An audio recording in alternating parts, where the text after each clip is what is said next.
Good morning, everybody. I'm EVELYN THOREN. I am your host for the next hour on the Dawn Patrol, and then at 7 o'clock we have City Life, and I hope you'll stay with us.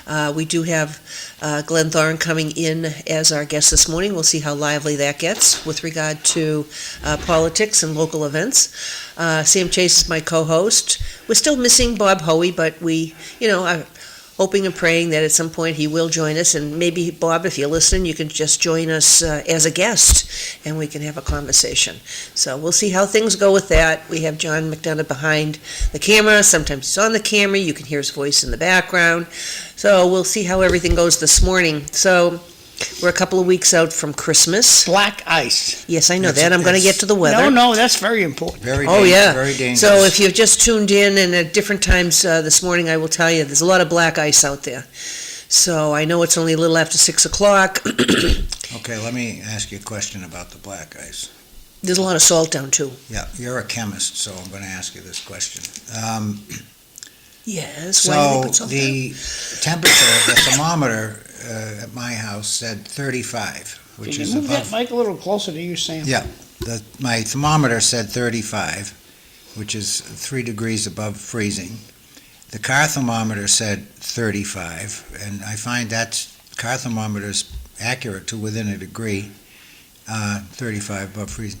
So when I went out this morning to put the trash out, I thought, well, we should be okay, it's 35, and yet there's ice on my driveway. So if it's above freezing, why is there ice on my driveway? Because the ground's colder, and that has nothing to do with it. All right. Well, I suppose it doesn't have much. It's a physical situation. So that's the answer. So it was. So it's been cold enough. It's been cold enough so that the ground has lost heat to the point where it doesn't recover up past 32, even though the outside air has been above freezing probably for about at least 8 or 9 hours, because it started to go up yesterday. All right, so that's the answer. And the other reason when they put salt down, what it does is it lowers the freezing temperature. Kind of like if you put salt in water, it raises the boiling temperature, because it takes more energy, because the salt is, when it dissolves, it attaches itself sort of to the polar ends of the water. I mean, this gets a little bit more detailed for people, and so it takes a little bit more energy in order for the salt to remain and the water to leave. So, and that's not a bad thing, because the reason you put the salt in the water sometimes is for flavor. It's also for you to raise the boiling temperature so that everything cooks faster. When you put the salt on the road, though, it lowers the temperature. It lowers the temperature, and if the sun hits, you get a. It lowers the temperature at which the water is going to freeze. Right, but it also when the sun comes out, you get the chlorine from the salt mixing with the hydrogen in the water, and you get a weak acid. Okay, and that's what rots your car. Okay. No, the salt rots the car. It's the acid from the water and the chlorine and the salt. That's what rots the car. Water itself doesn't rot anything. It's the well, I don't know that I would say that. Yeah. Maybe there's some of it. H2O plus NaCl equals HCl. Yes, but the bond on the water is harder to break, and the bond on the salt, nobody wants to hear about a chemistry discussion. That's why you have the sun. The sun is the well, actually, it's just the heat. Right. But hey guys, turn the page. I know. That's what I just said. Don't so go back anyway, there. We're up on Facebook. Is that correct, John? Yeah, so if anybody's listening on Going Facebook, as fast I'm going to go, Ev. Nobody cares about chemistry, I guess. Even I don't. It's at this point. But if somebody has questions, I find it fascinating. Well, I did it for so long, and I taught the kids all kinds of stuff, and anybody else that was willing to listen. So for me, it's old hat. Turn the page. Anyway, if we're on Facebook, what we were talking about was the fact we have black ice out there this morning. It's 6:08 a.m. on December 11th, and even though your thermometer may say 35, 34, it's still ice, and there's a lot of salt there, but when I was on my way in on Hunt Road, I went around a curve and I kind of slid a little and I went, ooh, okay, because it didn't seem to have any issues on the other part of the roads to get to that point. So anyway, everybody, please be careful driving this morning. Back roads will be bad. And especially if you're going north, because it rained here, but it didn't rain north. And importantly, your steps. Oh, yeah, when you go out front? Yeah. Yeah, I didn't have a problem. I made sure that I kind of wiggled my foot a little bit before I stepped out, because my steps get most of the sun, so it wouldn't have the same situation as the front walk and stuff, so we'll see. Well, that makes sense. Yeah, and I just texted Glenn to make sure that he would know also, because he's going to be in the, Yeah, because it's not good. In the According to Tahoe. the weather this morning, it'll be cool, the temperature's gonna go down during the day, okay? That's what they said, so we'll see what, I thought we were gonna get, rain, did it actually rain last night? yes. Okay. Yes. I must have been asleep and I missed it. Well, it depends what time you went to sleep. I always open the window, but I could hear it raining, and you can tell the difference between rain, snow, and ice. In terms of what it sounds like when it falls on the roof. But I looked at where the snow line was, and it was much further north. However, the thing is that for all I know, it drifted overnight because it looked like it was going to snow. It did say it was supposed to be snowing, but I could hear the rain. I didn't see any No. snow this morning. I didn't see any snow last night It's before. just funny I went to when you bed. watch the weather reports, because 30, 40 years ago, you watch the weather reports, and it's the middle of December, and they said it's going to snow, and nobody thought anything about it. But now, you listen to the weather forecasts, and it's almost, it's so dramatic. I mean, they talk about it like it's some kind of an unusual event, and in fact, it is. They call it. It's a weather event. No, it's snow in December. Well, it's a lot colder This is normal. this December than it has been in a long time. In the last 15 years, we've got colder days. Yeah. And did I send an article? I thought that I read about an article about what the temperatures were. And let me just check and see. Yeah, this average temperature is supposed to be between 35 and 40, I think. I didn't see Yeah. that part, but what I did do, nope, I didn't do it. There was an article that did list the temperatures and how the lower temperatures have broken all records in many areas in the Northeast for the month of December. Anybody's interested, you can certainly take a look and do a little bit of research. Welcome to New England. Yeah, you never know what You you're going never to get. know. But this is, when we were growing up, this seemed to be standard. Yeah. That it would be cold, it would snow at Thanksgiving, but it wouldn't snow at Christmas. I can remember a lot of Christmases that were white, and that was the reason that they had the article was, where are you going to have a white Christmas? And that caught on when Are they Bing projecting? Crosby had Yeah. the movie, White Christmas, and they sang the song and all the other stuff in 1954. Vermont. And so it caught on then, more so than any other place. Bing Crosby, Danny Kaye, Dean Jagger. Who was the I remember watching that, and then every time I'd wrap gifts, I'd watch that. Everybody would be in bed, and then I'd be wrapping gifts till like 2 or 3 o'clock in the morning. Can't That's when remember who the kids the were female, little. the women actresses were. Rosemary Clooney, Yes, and that's right. oh my gosh, I can see her face in my. Yeah, blonde. Yeah, I know. Isn't that awful? We'll think about it in a minute. Anybody Can't want think to? about it. Yep. Anybody want to? Debbie Reynolds. Was it Debbie Reynolds? No, Yeah, I'll look it up. no. Who was the other one All right. in that? It It wasn't Debbie Reynolds. That's who I thought it was. So, not that anybody needs to know this early in the morning, but Well, it's a good movie, and I'm going to guess it'll be on TV at some point. so All right, here we go. Bing Crosby, Danny Kaye, Rosemary Clooney, no, it wasn't Debbie Reynolds. Mary Wicks. Yeah, she was in it. I always liked her. No, I thought there was another.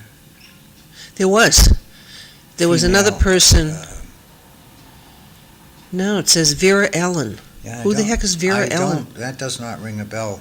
Who's Vera Ellen? But the three top ones are Crosby, Kay, and Clooney. Yeah, I knew that.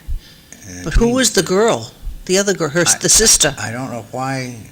Well, it must have been this Vera. Ellen. No, it wasn't her. How about Ann Whitfield? No, I don't know her either. Yeah. Boy, I'll tell you, this is not. No, it was Vera Ellen. It must have been. Yeah. So in the movie, Rosemary Clooney was 26, Vera Ellen was 33, Danny Kaye was 43, and Bing Crosby and Dean Jagger were both 51. Oh, he was that old. Wow. Crosby was. Wow, that's interesting. Okay, that's the movie report for the day, I guess. So that movie and It's a Wonderful Life with Jimmy Stewart, of course, will be. In fact, that's already aired. My wife was watching it the other night. That's her favorite movie, so we'll probably see that at least 10 times during the season because she has it on all the time. And what's the other one? A Christmas Carol.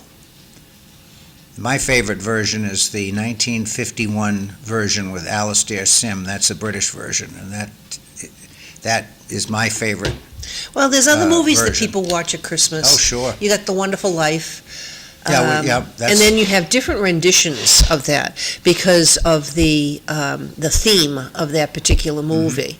And so there's a lot of other newer movies out there. Everybody can Google what they are if you're interested. There's a remake with Marlo Thomas as the main character of It's a Wonderful Life. Right, but the Hallmark Channel has a variety of things like that where, people say, I wish I had never met you, and somebody grants the wish. It's always a Christmas, and then they find out exactly what they're missing with regard to not either being married to the person or knowing the person, whatever it might be. That's kind of interesting. All boring to anybody out there that's listening this morning. One of the things that did come up, I didn't send you guys the article, and that has to do with the latest that's going on. I know when Glenn comes in, maybe we can pick this up, is that you do have some people now talking about impeachment. I think that they've got the taste of the Democrats winning in the House and the Senate, so they're going to start impeachment proceedings for cabinet members, and then they want to impeach Trump again. So I'm glad the Democrats are ignoring the unenrolled. The unenrolled are sick of the party war. Well, that would be good, but nobody's voicing any opinion. Doesn't Get up matter. off your behind and get out there and vote. And the other thing that Doesn't Dawn... matter. Get these clowns out of Washington. The Congress is in charge of impeachment, not the voters. Right, so if the voters put the Democrats in there, then regardless of who's That's it. tired about it, if people don't get out and they don't vote... Well, to the unenrolled, you have to remember the Democrats have a machine. If you like the country the way it was 20 years ago, get these people out of office.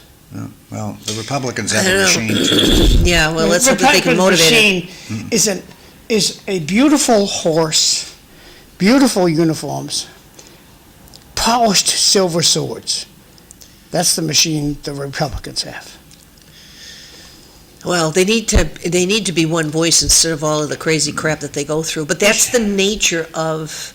I vote for the best American for the mindset. job. The Democrats have always been united regardless, except I don't see that right now. I see a lot of progressive, socialist, communist individuals that seem to be the voice of that particular party. Well, they've always been in the Democratic Party. What's changed is it's now out in the open. Yeah, but they're younger and they don't care. But They're gonna 20, say what 20 they or want. 30 years ago, most of the Democrats were socialist or socialist leaning, but they understood that in order to get elected nationally, they had to be centrist. Okay, so they hid that. Now it started in the Obama administration because Obama was openly more left-wing, and they felt emboldened to do that. And he was in office for 8 years, and they felt that this is what the American people wanted. They reelected the guy. So so the genie is out of the box now. A lot of these Democrats, and I think it's good, because I don't like it when people are dishonest about how they feel. So if you're a Democrat, you're a socialist, you ought to be like Bernie Sanders. Do I agree with this guy? Absolutely not. But I respect him because he's never tried to hide who he is and what he believes. He's always been honest about his socialism. And I'd much rather deal with an honest socialist than a dishonest socialist who pretends to be a centrist. And that's what we've had for years and years and years. And now more Democrats are being more honest about how they really feel. All right? And that's what's happened. So. Well, the other thing that has also, well, it didn't really dawn on me, but with the different articles I've been reading, is that with the different states giving licenses to illegal immigrants. Driver's licenses.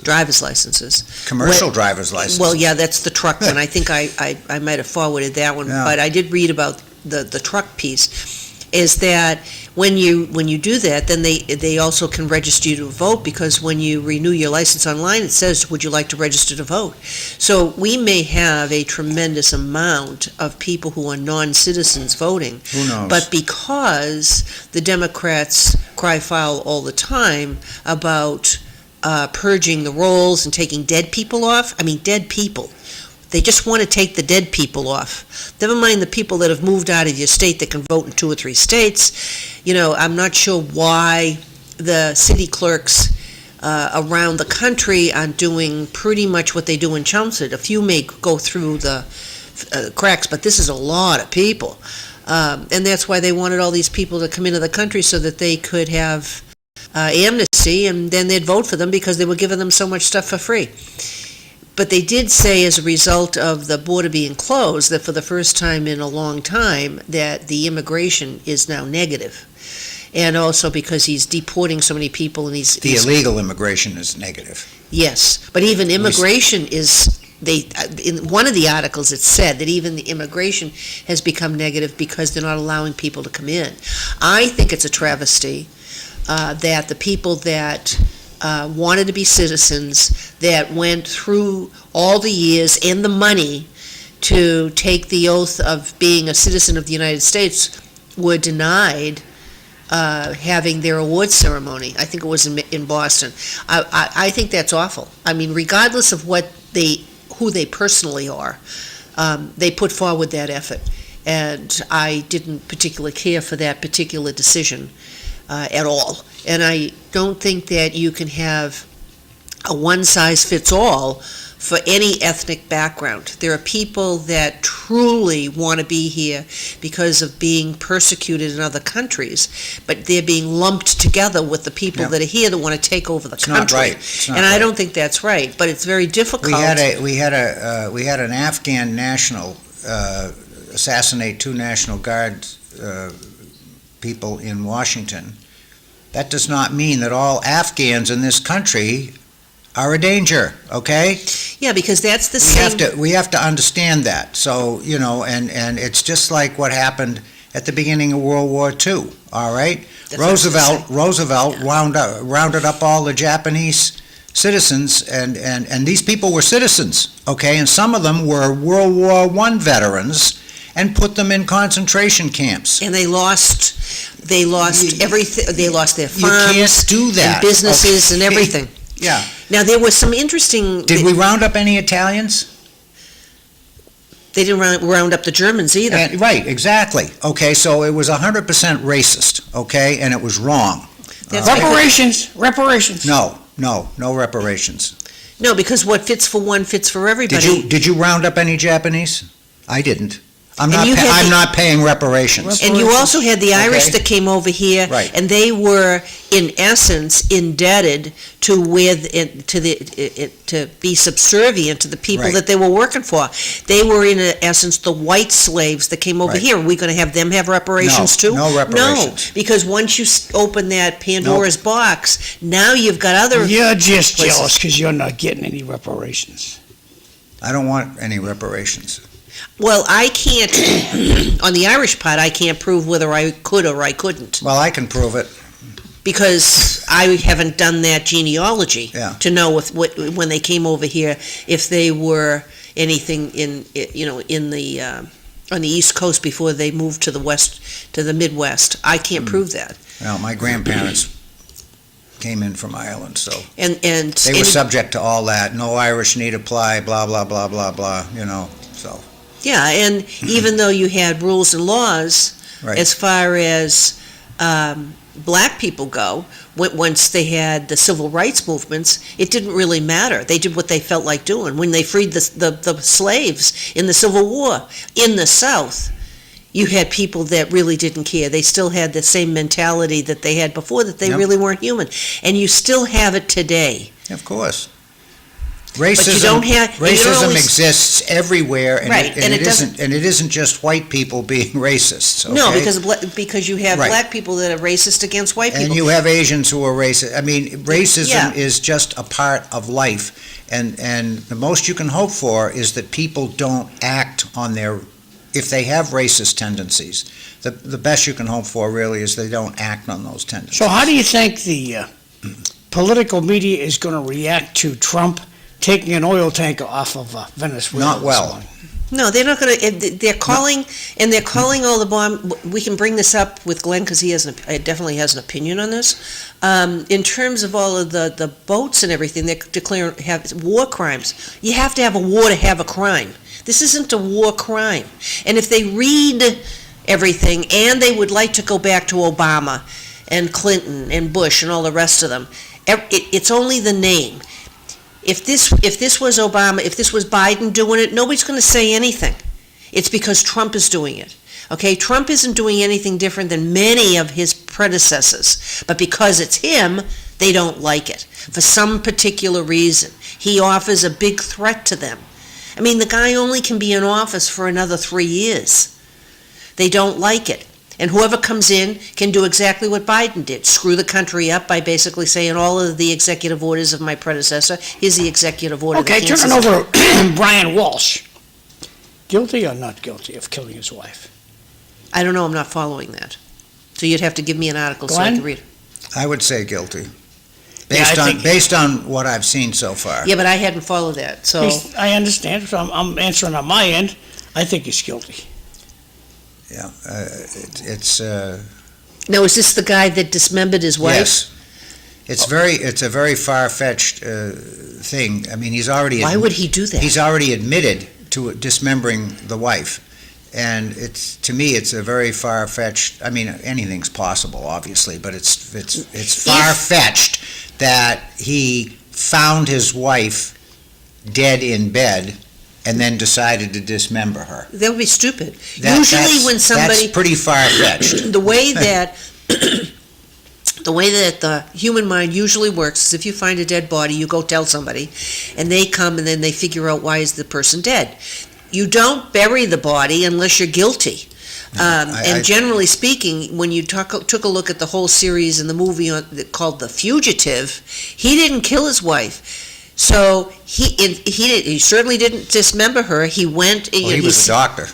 Well, and he could have, and he could have figured out how to get rid of her. Right. But he knew that he didn't kill her, so, they're saying, well, you did. And he goes, but I didn't. And so when he finally is able to get free, okay, now he has to look for the one-armed man.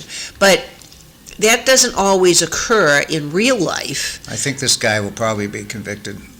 I don't know why he wouldn't, because to me it Yeah. didn't make any sense at all, unless he's got some mental deficiency someplace. Well, And maybe that's what they'll claim. What we didn't know until recently, at least I didn't know, because I've been sort of following it, not really intensely following it, but what was new to me was the fact that his wife apparently was having an affair. When this first was raised, a year or two ago, I don't think that was generally known. I don't ever remember hearing that on the news, but now they're saying that, that possibly was motivation for him to kill her, the fact that she was having an affair, so. So now, if anybody, of course, today people Was don't... it windy when you guys came in? Yes, There was some, it's Not, picked up. not to that extent, No, though. it's picked Not up. to that The extent. flag's straight out windy Yeah. this morning. Right, and that's going to lower the temperature. Well, the air they've temperature. said between 20 and 30 miles an hour for today. That's what they said this Well, morning. that's what we're looking at right now. Yeah. Well, I'll let That you know so flag's that, right straight out, so. so John, what I'll do is when I have to go to the lake and come back, I'll let you know. Today? I'm leaving after this because I have an appointment up there at noontime at the house, so I've got to be up there, then I gotta come back because the Business Association has their annual Christmas party this evening, and I'm going. They must have good food if you're going. Prime rib, Oh, nice. Yeah. Where do they have it? Princeton Station. Princeton Station. Oh, good spot. So Yeah. the prime rib is very good. Very good. It at, always has been. Princeton Station. Yeah, they have good stuff out there. Yeah, so, I'll let you know what the conditions are that's out there with regard to that. But if, in today's world, people usually are not reading too much about murder mysteries, but you do have, all Agatha Christie, stories are pretty much on television. You've got, the Hercule Poirot, series, and you can find that on BritBox. Yeah. And so we've gone through and watched all of that. And if you don't have that, occasionally they pop up on Channel 2. Well, you can also get them on other areas because if you, like You can find them on Netflix. YouTube. And There's a lot of And Netflix, right. Right, and then you got Sherlock Holmes. Yeah. And there were movies with regard to that. And then there's also, we've been watching, I'm trying to think, there's quite a few of them. Glenn would know all of them. He has better memory than I do with regard to those things. But one of the things is Lindley, and that's more timely. So I'll let you talk. I gotta take water. Well, we're watching a lot of Paramount Plus. So the gangsters that are out there, Landman and Tulsa King, good stuff. Love them. Well, there's a lot of great movies that's out there. No, these are series. And so the series we're now watching is Lindley. But we watched all the Agatha Christie stuff and Miss Marple and all kinds of things with regard to that. But anyway, so I think when Glenn gets here, we can certainly talk about Boston raising the taxes because that's all dealing with, Everywhere's raising taxes. Isn't Chancellor raising taxes? well, you can Sam? go to the 2.5%. And you can go That was a higher. question for Sam. There isn't we have 351 cities and towns in Massachusetts, and there isn't a single one where the property taxes are going up this year. They're all going up, and they have for the last many years. So one of the, Because they can. Every municipality goes up. Well, again, it's a question of what do you want? I mean, if you want your taxes to stay the same or go down, it means you have to cut services in your municipality. And if that's what people want, then that's what they should do. In fact, I'm going to tell you something. John, you may know this. You know what Proposition 2.5 is, right? Yes. Everybody understands that. My version, anyway. But yeah. most people don't know that it also works the other way. You can put an underride on the ballot. Most people don't know that, so I'm hopefully giving people new information. So Proposition 2.5 essentially says that the voters in a municipality can vote to exceed the 2.5 limitation by a specified amount. So if you want to add $1 million to your tax levy over and above Prop 2.5, the voters can vote, and if they vote to do that, then that's okay. But they can also vote to lower the tax levy. How many people know that? Not many. well, they're not following it. No, And usually but- the only But reason, what's the process to make But that happen? I will tell you that in Petition. 21 towns in this state, since 1980, 21 towns have actually lowered the tax levy. They've done underrides. So what's the process for an underride? The same as for an override. You That put- was not an answer. Oh, well, Well, he's gonna tell you. That's the beginning of the answer, okay? The process for an underride is the same as an override. So if you want an override or an underride in a city, then the city council has to vote that that's what they want to do, and then they vote to put the measure on a ballot, and your voters in your city get to vote on it. In a town, it's the select board going through the town meeting. So the citizens can't do it, the elected Yeah, officials? well, they can. If 10 citizens sign a petition, then that has to be considered, and then it has to go on the ballot. Has to be considered by who? Your city council. The elected body? Or your select board, right. Understood. So it's a citizen initiative, or the select board can decide without a The citizen's select petition. board wants jobs for their family If and the select friends. board says we They're not need... gonna want it. No, well, if the select board says we need an override, they can do it themselves, okay? But it still has to be on a ballot, and people still have to vote on And you it. can only lower it by 2.5%. No, No, you can lower it by any amount you want. Lower it by any amount you want. You can do it by percentage, or you Yeah. can do it by amount. Interesting. This is why, and it's happened 2 or 3 times over the last 10 or 12 years in our town, I have no patience with selectmen who say there's nothing we can do about taxes. Yes, there is. They can do an underride. And I actually stood up in a public meeting one time and told them that, and they Yeah. were not happy about what I had to say. No, and they're not You know. going to tell you that as far as the state house And I goes would, either. and privately, I would say to the selectmen, don't tell people that there's nothing you can do. You can do an underride. They don't want to hear that. They don't want to hear it, okay? Okay, so moving to So- a different topic.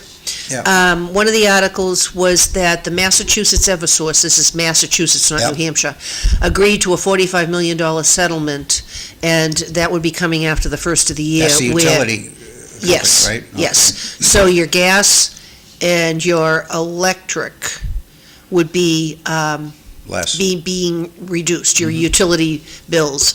They will use that. How they're going to spread it out is, I have no How idea. are they going to reduce it? What are they going to reduce? Because there are several components, expense components to your utility bill. So what, does it say what they're going to reduce on the bill?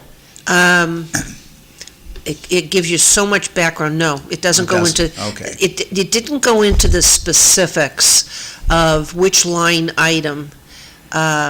Because you had 2 major costs. You've got the cost of the production of the power. It has to do with the rate. And then you've got the... They're going to reduce the rate. Yeah, I understand that, but the rate is made up of different things. It's made up of the cost of the Of item, delivery and the item. and then it's distribution. So I'll read this. Distribution One is at a a time, huge kids. percentage. Under of that. the agreement, N-Star Electric customers will receive a $20 million rate credit Credit. beginning January 1st, and Eversource Gas of Massachusetts will see a net benefit of more than $25 million in annual savings once rates reset, because they're going to buy Columbia Gas of Massachusetts. So they're consolidating. So anyway, everybody, you want to take a look at that and let us know if your bill goes down. Well, it should either go down or not go up as much as it otherwise would have. Well, yeah, It's because we're in probably the over the winter. year. Right, Yeah, because that's, the money is going over the year. right. One of the other things, I mean, we can jump around with different topics. I thought it was interesting that there was a man that was in his 50s that had, was very, physically fit, didn't seem to have any problems. He was 54, and he ended up having a stroke because his blood pressure was 254 over 150. Oh, my God. I'm And the surprised he reason- was still upright. And the reason that he had the issue was because he was drinking these energy drinks, and the energy drinks have a lot of caffeine, and the caffeine will raise your blood pressure in high dosage. What about I mean, we have sodium? like one, yes, but the article focused on the caffeine? drinks, on the caffeine. Yeah, but they also, those drinks also contain a lot of sodium. They didn't talk about the sodium, they only No. talked about the caffeine, and the fact that he was drinking so many of them in a day in order to have energy. How many? I think he had 6 or 7. And they were, what, 12 ounces, 16 ounces? I didn't memorize the article. Yeah. But anyway, there's an article out there, and there's a lot of other ones. It said some energy drinks can have up to 500 milligrams of caffeine, Oh, my God, but there's that's a only lot. but there's only 30 in tea and 90 in coffee, and so between 2 and 4 cups of coffee a day, they say should be what you drink, and of course the older that you get, then your body reacts differently to this. But they're seeing that more and more young people are having strokes. And why are they having strokes? Well, it could be because of their blood pressure, and they're not going to doctors as often in order to be able to monitor what it is that they have. But he had, it also goes into all the extra stuff that you talked about. But he was drinking quite a few of them per day. And when they fixed the problem, he had... Do they have a number on quite a few? I'm going to give you the number. Well, stop dancing around. Okay, what's the number? That's what I'm trying to find out. Alrighty, I bet you it's not in there. Drink water. Yes, drink water. But there's also other things. You can over hydrate yourself. 8. He drank 8. That's not a lot. 2 cans at 4 different times during the day. You know Yes. how many people have 8 beers a day? Oh, God. Yeah, but the alcohol is different than the caffeine on how your So body having 8 reacts beers to is it. okay in your book? No. But I'm saying that your body reacts differently with regard to that. And different bodies react. But I know differently. people who have over 8 cups of coffee a day. Yeah, I used to drink 12. So, Yeah, that's a lot. and I was definitely a lot thinner by drinking it, and I was an awful lot younger. And when I realized, and I had sugar in it, when I saw the sugar bowl having to be refilled so often, I said, well, I think I'm going to not have sugar anymore. And then I don't have any sugar in my coffee. But as soon as he stopped the consumption of the energy drink, his blood pressure returned to a normal number, and he's still living with the results of having that stroke. But, and then there's other things in those drinks, so you want to be very careful. How does There's that- a lot of sugar in it, and some of them can contain, Well, should you drink tap water or spring water? I would drink, And then the plastic elements that are in I would drink spring water. filtered What's water. being done about that? The PFAS? The plastic particles that are in your bottled water. Nothing's being done about that. No, but they're letting you know what it is, so you can make those decisions. Yeah, well, that's just so you can't get sued. So the down. better thing to You can't do, get sued down the road. That's the only reason. the I'm saying better thing that. to do is to have filtered water. And then you got to be careful what you're using to filter Well, it what with. kind of plastic filters do you think they're going to use for that? There are filters that will take out the PFAS. Yeah. We They're have- made of plastic too?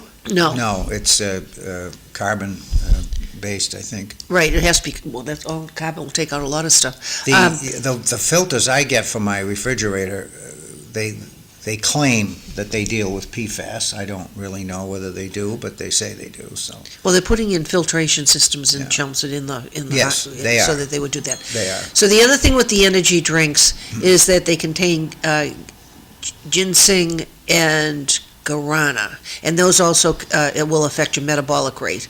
And so it goes through a lot of other details in this particular article, but they want people, especially younger people, to be very careful about what it is that they're doing.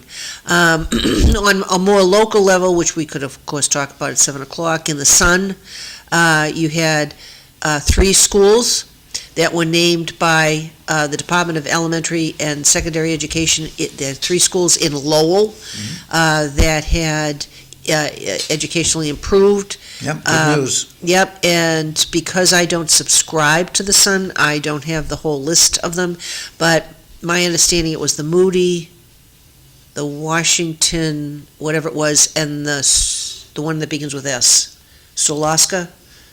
What's the? Stocklosa. Stocklosa. Sorry about that, anybody. I apologize, but We also had a Massachusetts Teacher of the Year, Tara Goodhue, named. She's a science teacher at the Lowell High. In fact, she's head of the science department. And she was also a childhood friend of my daughter Allison. So we've known Tara since she was 2 years old. Outstanding person. And Is she a transfer now?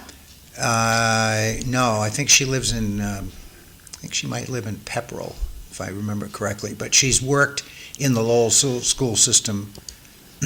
Well, congratulations. Good for her. Yeah, Good for Lowell.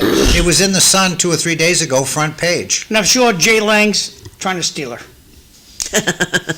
Well, she's very happy in Lowell, very happy. She likes her students and so on and so forth. So she probably will stay where she is, I would guess.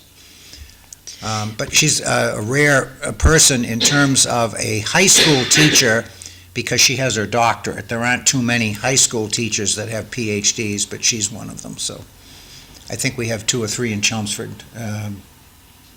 I know Linda Tonini is a PhD. My wife had her doctorate. And your wife has a... Well, Yeah. she's since retired, but she was the... But didn't she do something other than, didn't she wind up in administration? No, she No. didn't want administration. Oh, so she stayed a teacher? She stayed a teacher. Okay, all right. She also taught at 2 colleges online. Well, and if you're going to teach at a college, you need a doctorate, generally speaking, but She Yeah. loved that college gig, both of them. She had a lot of good times I with think that. we have 2 or 3 PhDs in Chelmsford at the high school level. So one of the other articles, I don't know if Glenn's going to be here early or not, is that the cannabis industry, sometimes we talk about the gummies, different things along those lines. You guys got a marijuana store out there? No, No, and the Not in dispensaries. Chelmsford. And so there is no agency or committee within the state, according to this article, that monitors the concentration of the CBD items, the THC levels, and all of the other stuff that goes into this. So the regulatory board, they require that it's tested by an outside lab, and they have to be licensed. But you can also find other things going on with regard to that, and they're saying that the concentration is less than what's on the labels. So when it says well, that's a that the profit label, thing. for instance, the label said that the THC level was 34.65%, but when they tested it, it was 12.8%. So they're lying to you. Well, yeah, because when you do that, you make more money. Exactly, it's like a bartender watering a drink, okay? Oh, yeah. And then the other problem they have is that they've tested for yeast and mold in the cannabis, and they're finding that there's a lot of that. Oh, that's And nice. a presence, and if you have any allergies, there's things that you should not be smoking, obviously, or taking, because it can, especially if you're smoking marijuana, that the yeast and mold will get into your lungs, and if you have any allergies, it could kill you. How about edibles? They're saying that the concentration of the THC levels are less. In edibles? Yeah, it only went, I think they were only talking about what you smoke. But they also said that there's a lot of other types of things that is there. So everybody needs to be very careful about what it is you're doing with regard to that. Well, that's a general rule. I mean, anything you ingest into your body, you should be paying attention to what you're intaking. Doesn't matter what it is. Marijuana, food, doesn't matter. So anyway, what they're... Well, what do you really think is in a McDonald's? Who knows? I don't know. I don't eat McDonald's. But they test it. Yeah. What's in it? Well, pick something. You want the hamburger? Yeah, double cheeseburger. My Okay, favorite. in a double cheeseburger, well, obviously you got the bread. The bread you can buy in the grocery store, so you can look And at the what are the analysis. ingredients in the bread? So, because it doesn't go It's stale. huge. If you want, It I doesn't go stale. well, You have to, as my understanding, and I could be wrong, but I think this is right, if you want to know what the ingredients of a McDonald's hamburger are, you can go to their website and they'll have that information, but if you buy it from the store and ask the server what's in it, of course, they can't tell you, right? They can't tell you. They I don't. wouldn't expect them to know. No, but you can find out, but it requires that you make some effort to find out. so if you would like to know, I'm looking this up and I'll list So it for you. let's stop picking on McDonald's because I find their food tasty. Well, I like McDonald's, so, I'm not a McDonald's I mean, if fan. I am But so the motivated, ingredients- I will get breakfast there. I had we lunch there gotta wonder, yesterday. like, who's in charge? What government agency is in charge of making sure that all these fast food joints are only serving healthy food?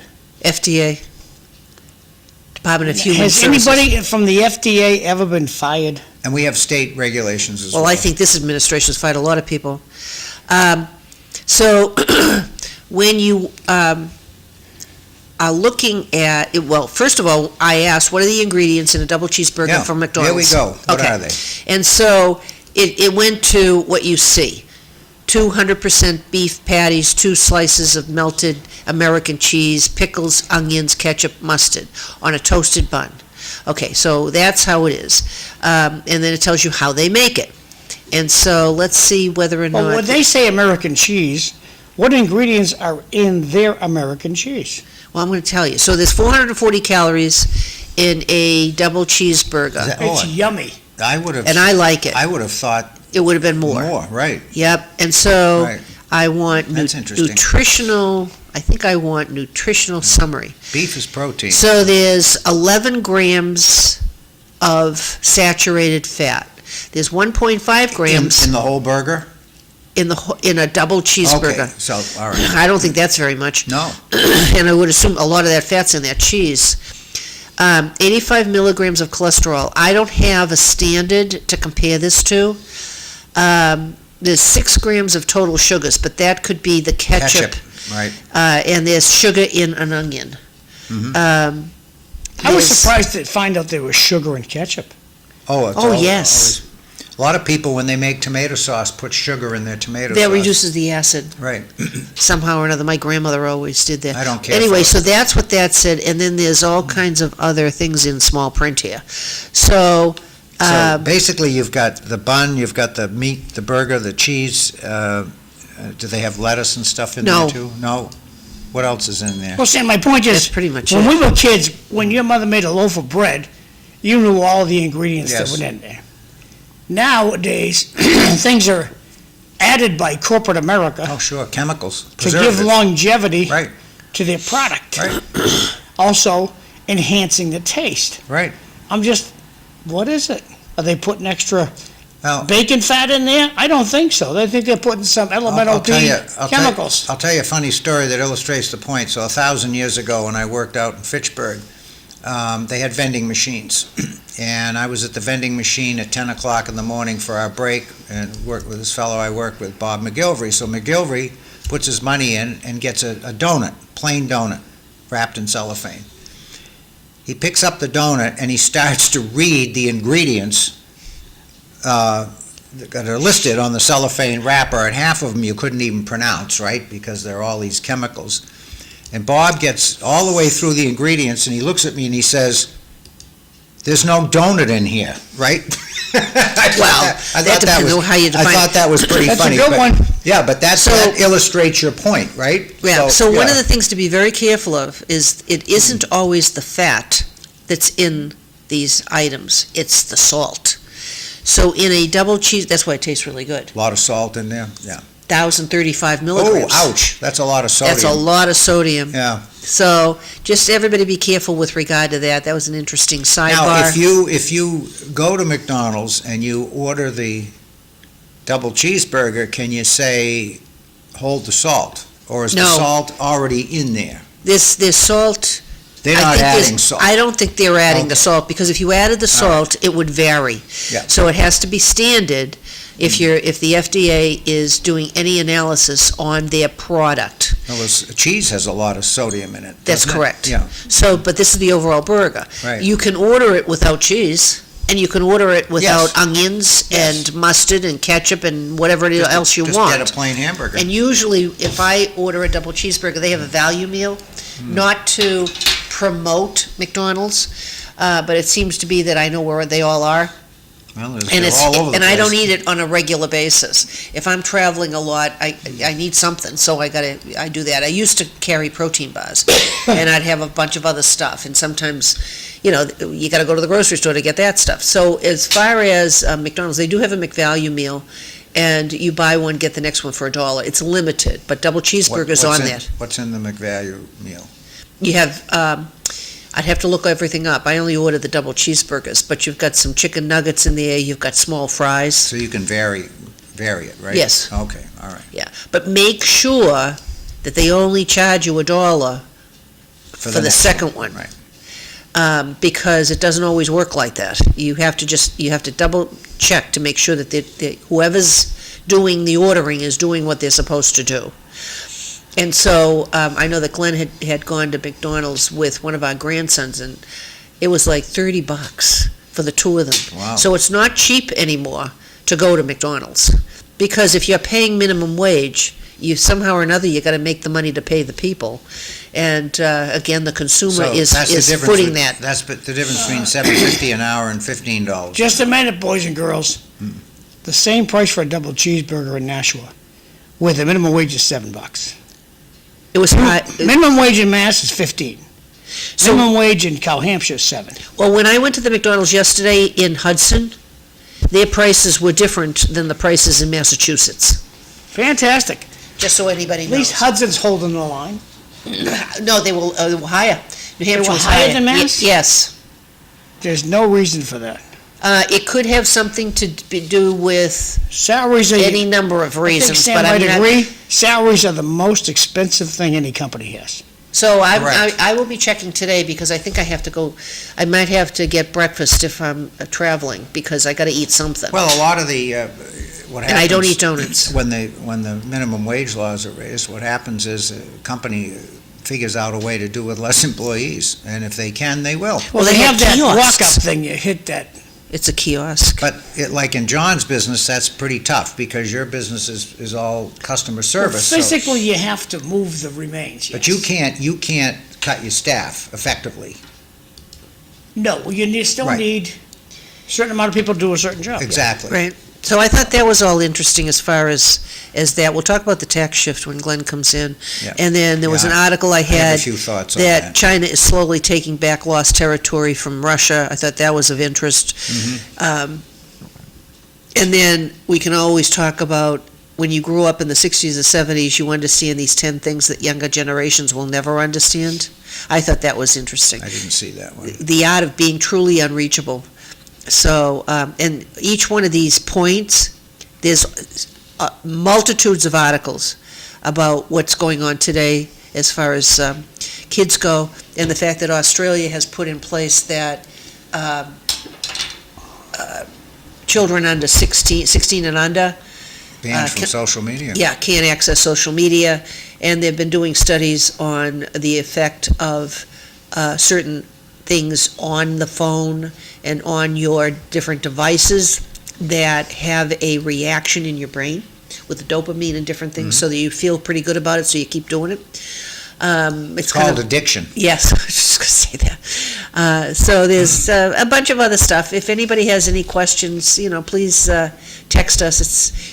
Apparently we haven't, either people aren't listening or we haven't got anything controversial yet. I did bake, for those people that wondered what I did or didn't do. So John has a couple of things over there he can show in the next hour when he gets around to it. What am I showing? What I gave you, I baked. Well, maybe he ate Oh, them. yeah. Did you eat it? You can't show it? No, I didn't. All right, all right. I didn't eat it yet. Let me put the camera on me over here. We're going to do it in the next hour too, in case somebody else doesn't listen. Here we go, kids. What is it? What is this, F? Turn it in the other direction. Okay, that's the cranberry almond Danish. Oh, that looks good. Okay. And then page 2. I wanted his opinion on this. So I made chocolate Oh, bark. that's the bark. I use Chocolate graham. bark. Yep, I used graham crackers instead of saltines, which was the original recipe. Looks yummy. And I made it with coconut and ground up almonds besides the dark chocolate. So I wanted your opinion on that. Like, do I need to add more coconut? Do I Oh, need to add more? Well, on one of the medications that I'm taking, it's ruined my taste buds. Well, that's too bad. It's no longer fun to eat. That's, well, My wife makes this beautiful spaghetti and sausage for me. It was like eating plastic. well, So we have a friend of ours who's 84. I think he's 84. His medications, he says he can't taste anything either anymore. So yeah. I call each doctor's office and they point at the other doctor. Oh, talk to him. Yeah. Talk to him. Maybe there's a purpose in the fact that you can't taste anything. So You'll eat I'm- less and lose weight. Seriously considering going to Mass General in January and get rid of all my doctors. Just go to Mass General and that's it. I'll see if that can work.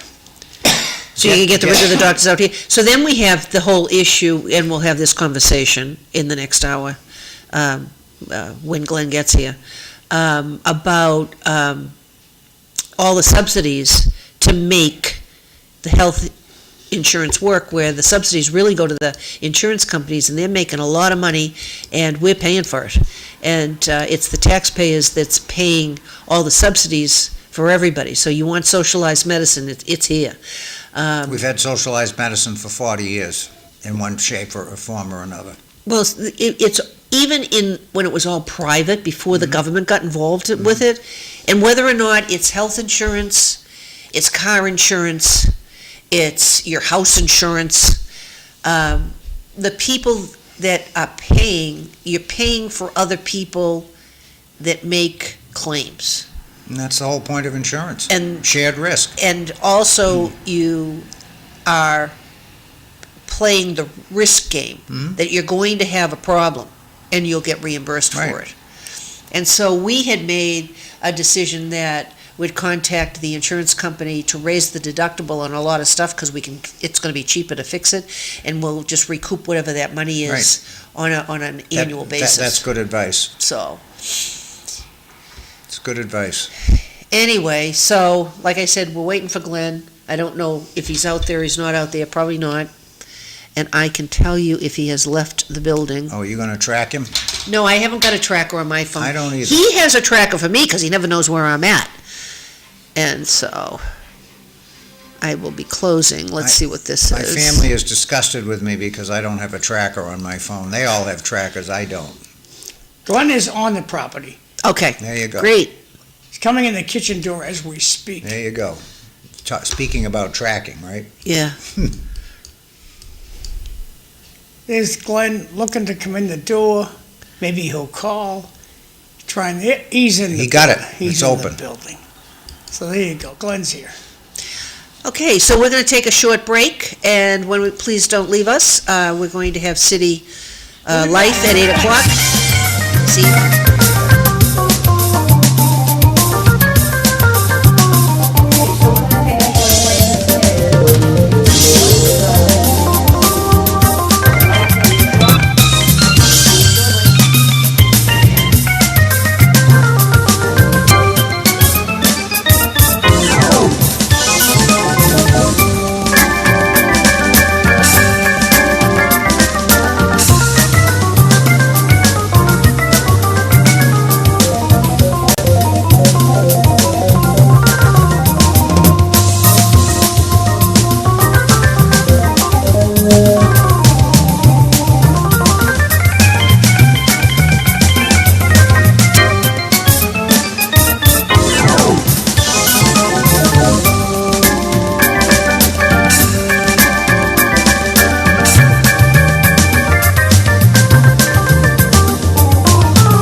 So what I'm gonna do now is I'm gonna show you the parking lot. Hit number 1 on the camera here to see if the parking lot's drying up. Yeah, so Yep. it's 32 degrees, it's windy as can be, and there might be some black ice here and there. Ev, you good to go? Sure. Okay. I'm gonna move the camera in a second, but you guys are up. Yes, he's going to move the camera. We want to see him in the picture. No, nobody wants to look at me. Well, we want to be able to at least listen to you. All better. And then he can move the menorah out of your way, too. What's the matter with that Sunday? It's right in front of his... Sam's lighting it up. Wait a minute. I didn't mean to do that. I hit the button Yeah, by because mistake. you don't light it up till Sunday. Okay, there we go. How's that? Okay, thank you. Okay, I'm Evelyn. Well, I mean, we got Christmas stuff up front, too. Yeah, but that's in front of him. You want... Anyway, I'm Evelyn Thoren, and I'm your host for the next 56 minutes, That's right, roughly. tick off the Jewish people, okay. No, I'm not trying to do that. It's not Hanukkah yet. It's not Christmas either. I can remove all of it, I and wonder then we what can the fit about Buddhists it. do for Christmas. We're Well, in can the we not have this argument, please? Sam Chase is my co-host this morning, and my guest is Glenn Thoren, my husband. I snuck in when nobody was looking. That's Yes, right. Yes, and he said that he didn't see any black ice, but that doesn't mean it's not out there. So even though the temperature may be, in the mid-30s, that does not mean that there isn't ice on some of the side streets. It's going to get cold again, so anything that has melted is going to freeze. There is a lot of salt on the main roads, but Yep. some of your side roads and hills and stuff. In Chelmsford itself, if anybody's listening there, when I was on Hunt Road in South Chelmsford, they had salted some of the turns, but not all of them. And then at the different places where they have all the lights in the center of town, on Hunt Road and 110, so apparently, and then the one in front where you go to the post office, there's salt where all of those lights are, so that if you come to a stop, you're not sliding through the light, don't- so. Did you explain to everybody why it was raining today? And It's not last raining night? right now, You know why it rained yesterday? Okay. because the temperature was high enough so that it wasn't doing No, that. that's not the reason. Okay, what is it? Oh, go ahead, why did you I ask? washed the cars. Oh, Oh, it's your fault. The your cars fault. looked like sugar cookies. Yeah, right, exactly. They just were totally, they're not white cars, but they looked white, like they were white. I got So behind said, I one- gotta get the salt off. I got this." one behind a van the other day that was completely white, and I thought to myself, where was this guy? I don't Up recall. north? I don't recall seeing that much salt on the roads, right? Well, up in New Hampshire, Yeah. they go crazy with the roads, but they know how to do it. But one thing they don't do, it seems, anymore is you don't see the sanding. Remember we used to put No, not so, sand? not on so the much. roads? Yeah. Yeah, but- Mainly salt. Right. but that's the Stormwater Act. The Stormwater Act said, Yes, that's you're gonna correct. use salt, you're not gonna use sand, That's because then the salt Or will brine. dissolve. They use brine. too. Right, the salt, sometimes they pre-treat the roads in Chelmsford anyway.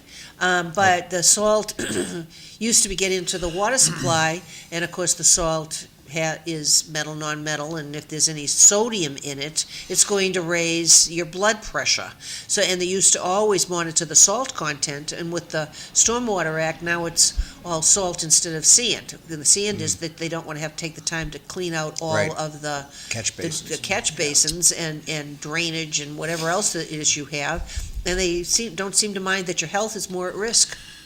So I call this the winter reset, because my son was driving up in New Hampshire, going to work, and he sent me a video while he was driving slowly of all these pickup trucks that had gone off the road into the ditches on the side of the road, 3 of them. And he's driving a Tahoe, which is just about the same as a pickup truck, and he said, "Dad, what's wrong with these people? They're all trucks. There were no cars in the ditches, but all trucks." Because people think a truck, well, I got a four-wheel drive truck, it's not going to slide off the road. Wrong.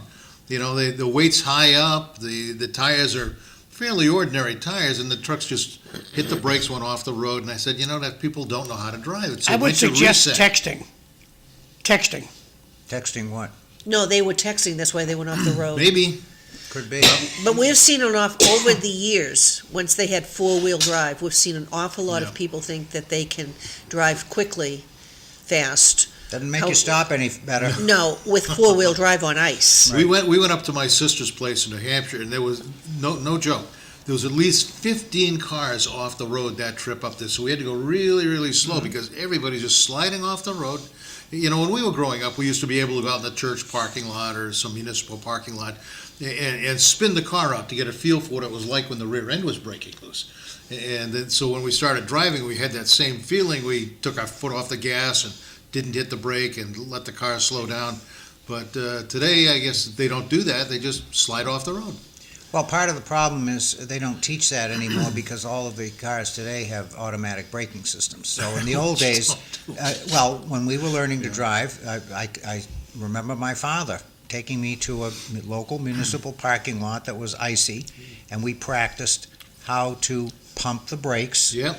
and steer the car in the direction of the skid. Turn into the I mean, skid, I turn did into that. the I skid. did that enough times so that it became automatic, and Right. that was the point. That's, all right. That's the whole And, deal. but the cars today, they pump the brakes automatically. The problem is sometimes those systems don't work. Okay, Yep. and that's when you get into trouble. So And you really have to know how to keep control, even with the ABS. you know, yes, because it's Hey, different. Glenn, if you could move that mic a little It's a- closer it's to a your mouth, different- we'll it's be a different we'll all be driving. able to enjoy you a little bit more. it's a different driving technique. But of course, you just stumbled on a pet peeve of mine, and I know it's probably a boring subject, but people generally today don't know anything about their cars mechanically. There's no connection. When we learned how to drive, we had to learn how to shift gears. We turned a Oh, yeah. manual steering wheel. We actually had to have some control over the vehicle. Well, you actually became part of the car. Exactly, but it's not that way anymore. It's very different. It's not that way anymore. So So, Glenn, usually when I have a guest, I ask them to tell us a little bit about themselves, which I haven't done necessarily with you. I mean, I've lived with you for over 50 years, so I know an awful lot about what, you don't know? I should tell you things about myself that you don't know. Yeah, right. I don't want to know those No, things. don't do that. Whatever. I can't And I think of certainly any. don't want it to be public, whatever it might be. Yeah. That stuff So too. yeah. why don't you tell the audience a little bit about your background and different things? Just Brief synopsis. I was born a long time ago in Cambridge, Massachusetts, and grew up in Arlington. But that's not the important point. From a very young age, I was interested in, curious, and let me put it curious in scientific and technical things, like how did it work? When I was 10 years old, I was making model rockets, taking apart lawnmowers, taking apart, alarm clocks. I had a little trouble putting them back together again, but I could certainly take them apart. And so eventually I know how to put them back together. So I decided to go on to a technical career. So I went to Cornell University, and I was majoring in a very strange area called Applied and Engineering Physics. Now, Applied and Engineering Physics covered everything, from nuclear engineering to electrical engineering to chemical engineering. I mean, it was just a broad physics-based program, so you could decide which area you wanted to go into. I didn't want to go into nuclear engineering, but I finally ended up going into electrical engineering, primarily in microwaves and RF technology. So when you think of RF. What is RF, yes, right, radio frequency.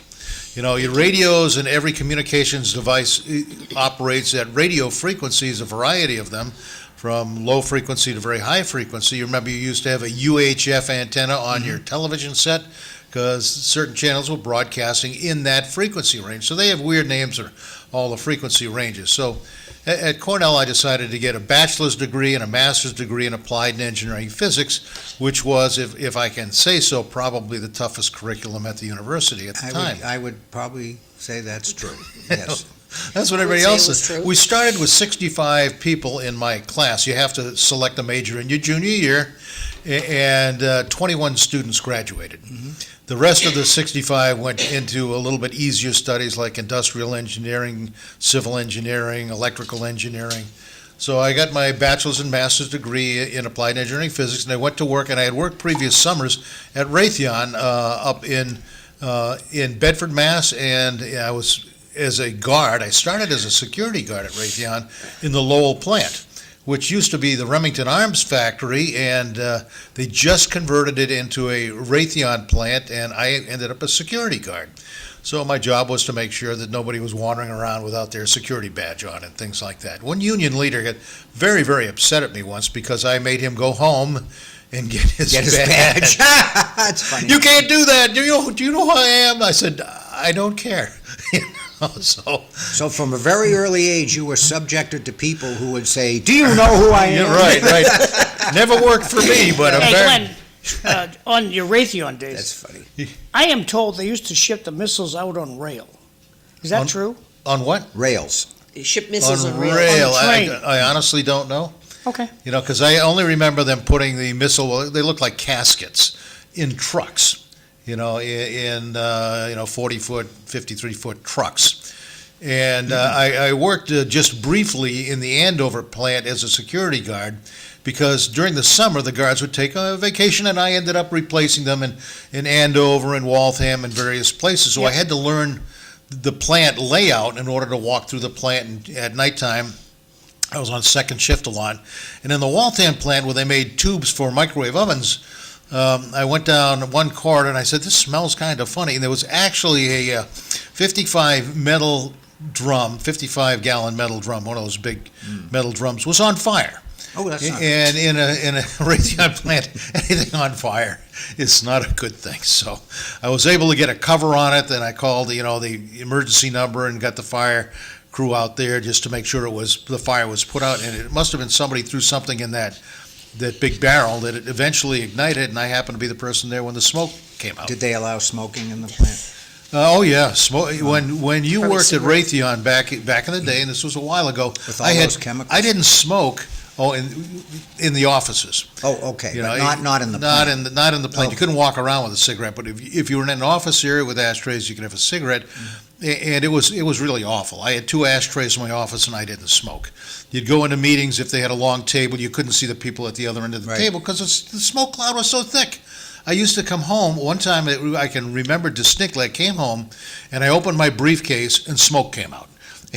And I remember those that's days, too- yep. I used to hang my suit out on the back Awful. porch, so the wind could blow on it and get the smell of smoke out. But you 'cause it's were just- never a smoker, though, right? No, never smoked. Well, I shouldn't say that. I'd smoked briefly when I was 13 for about a week, and then when you realize your mouth tastes like an ashtray, you figure that's not going to work well. I wish I had been as smart as you were.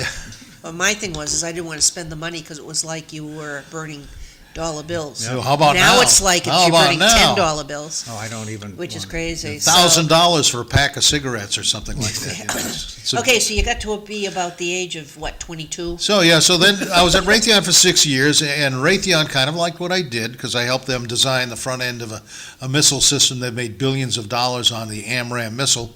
And so they sent me back to Cornell University to get my PhD. All expenses paid, and you were with me at that time. We had 1 child going out and 2 childs coming back. I don't need to explain that to the television audience. And so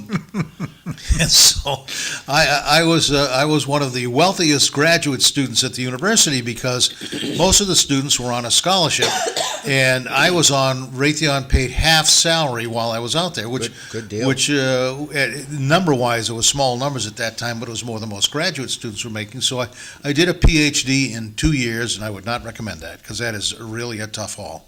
Usually it takes 4.7 years to do a PhD. Yeah, but you focused. No kidding. And you typed. Yes. And so I got that done. I came back and worked for Raytheon from 1980 when I came back to 1987, at which point I moved up to Lockheed Sanders in New Hampshire to run all their microwave technology operations, including the gallium arsenide, indium phosphide foundry, and I had roughly 250 to 300 people reporting to me, so I worked there for quite a while. And in the year 2000, I spun a company out of Lockheed with a large investment from Goldman Sachs. Unfortunately, it was at the point where the internet bubble was dying. And even though we had big contracts with Cisco and Juniper, all of a sudden they couldn't ship the stuff on their loading dock. Timing is everything. Yep. Yeah, I had friends, you know who I'm talking about, who made billions of dollars selling Wasn't in their our- company before that. Wasn't in our history to be able to have that kind of money. Right. Yes. Well, we can muddle by, but still. And then after I worked at TerraConnect, which is a company I started I worked for Boston University Photonics Center as a deputy director there in Boston. Tremendous facility, so we had a lot of technology. We won some big contracts that I helped them put together. And eventually I ended up at Draper Laboratory in 2009, and I'm still sort of employed at Draper. I retired a couple of years ago, but I'm working about half-time. He's really not retired, ladies No, and he's gentlemen out there. He's not retired. And the lucky part is I still know stuff, and I still know people. So when they're in an area where I have a lot of background knowledge, they like to have me involved with that.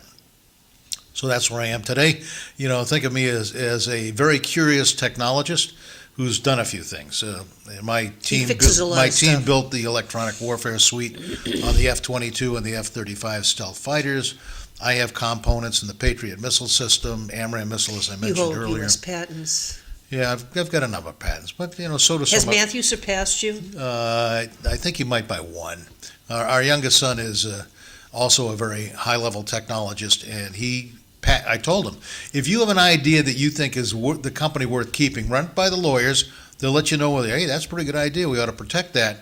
And he has a bunch of patents because he knows how to write. Engineers generally are not the best writers in the world, and so he knows how to write. I knew how to write, and so he's put together a portfolio of patents. The most prodigious of which, if you can think about this, the United States builds underwater vehicles. Some of them are unmanned. Some of them have to look for stuff underwater, but in order to look for stuff, you have to have a window so you can see out. Well, the problem with windows in underwater vehicles is they get crapped up with biological life that sticks to the windows, barnacles, other little stuff. So he invented a way to keep those windows crystal clear. And he patented that. So Does that have a commercial application? Can we put that on our car windshields? You don't want to. Okay, The technology and stuff is, no, we don't think we should use that car because you don't get a lot of biological life on your car windows. So it only prevents that type of Yeah. material It prevents, from, okay. Barnacles. barnacles, and there's a lot of biological life in the ocean. It's really wild. Yes, there is, right. And so you don't want that sticking to the windows because nothing can see out. Right. And it doesn't take very Completely long. off topic, we're going to go to the announcements in a second because everyone loves the announcements. Oh, she waits for it every day. But where can you find a $5 million condo in New England? Boston. How about Portsmouth, New Hampshire? Oh, you could probably, that's a good area. Portsmouth, New Hampshire. they got some $5 cool million areas up there. condo. And Do you have, when you get around to it, do you have a listing for one that you Did can you show did- what did what it you, looks like? Did you offer It's- them less? It's front page news in the Seacoast Yeah. newspaper today. Portland, Maine, too, the real estate is very high up there as well. So for our Massachusetts legislatures, they're moving to New Hampshire. The Good. wealth is moving to New Hampshire. They don't- How's the audit going? See how it going. Well, Ain't she had to file another petition for citizens so that they can vote on it, that will mandate it. Yeah, this time we really want the Yeah, audit. yeah. However she did it, like- 72% said we want an audit, and Yeah. the governor said, no, we don't do that. No, no. Yeah, they want to know what they're spending their money on. Yeah. What a crazy. Oh, God. It's kind of like the different Why, places why where are we still here? where in education they're complaining about the levels of everything, and yet they're taking all kinds of trips all over the world. Was that Chicago? That And they did that? and teachers? DeZoglio, the state auditor, she can sing. She actually has put some stuff on the internet that has her singing. She's got a heck of a good voice. So I think she ought to sing the legislation to the rest of the.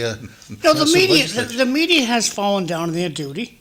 Channel 5, the Democratic station, only reports that Trump stinks and Democrats are the best, and that's the state we live in. Yep. They don't care about the unenrolled.